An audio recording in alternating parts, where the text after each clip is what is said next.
الكرة إلى خارج أرض الملعب. الاتحاد يتقدم في جدة بهدف مقابل لا شيء على الحزم بعد نصف ساعة. بينما كرة ويليامسون عرضية ياسر، هدف ثاني بعد نصف ساعة، هدف ثاني للهلال بعد نصف ساعة، يقلب النتيجة الهلال، وهدف رابع لياسر القحطاني في هذه المسابقة. عودة حميدة لياسر، عودة حميدة، 3 أهداف في المباراة الأولى أمام الفيصلي، وهنا هدف أمام الوحدة. ياسر القحطاني يتشارك الآن في صدارة الهدافين، هدف ثاني للهلال، وفرحة للجمهور الكبير الهلالي اللي يحضر مباراة اليوم.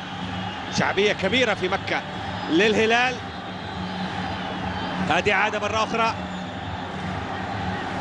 كرة ويليامسون العرضية، ياسر في المكان